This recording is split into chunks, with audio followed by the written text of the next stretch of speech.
जय हिंद साथियों। स्वागत है आप सभी का अपने YouTube channel steno with Waseem में। चलिए दोस्तों, डिक्टेशन स्टार्ट करते हैं। 5 सेकंड बाद स्पीड 80 शब्द प्रति मिनट। Ready, start. सभापति महोदय, मैं पुनः इंडोनेशिया आने पर वास्तव में बहुत प्रसन्न हूँ, और विशेष रूप से इसलिए कि मैं यहाँ चारों ओर बहुत से परिवर्तन देख रहा हूँ।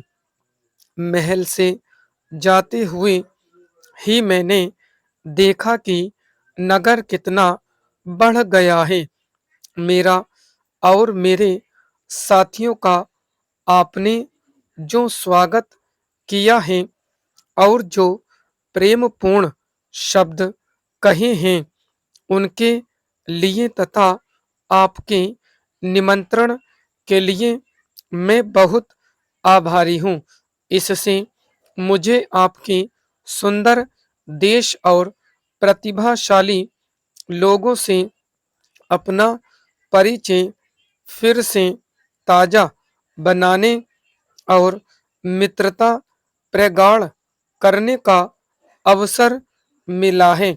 हमारी मित्रता केवल अतीत पर ही आधारित नहीं है।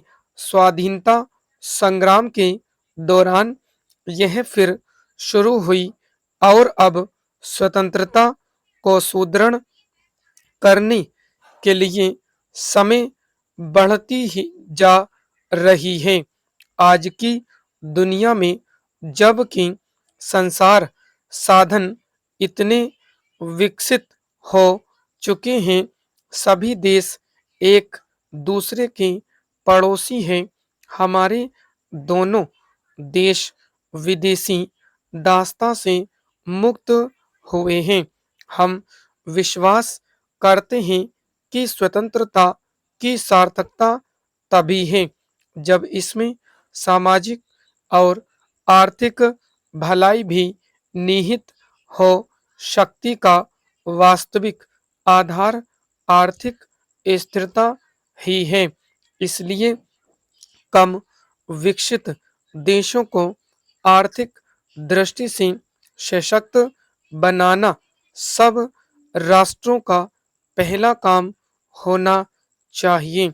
विकासशील देशों को चाहिए कि वे विकास के प्रयत्न में भी उतनी ही शक्ति और उत्साह दिखाएं जितना उन्होंने स्वतंत्रता के संघर्ष में दिखाया था।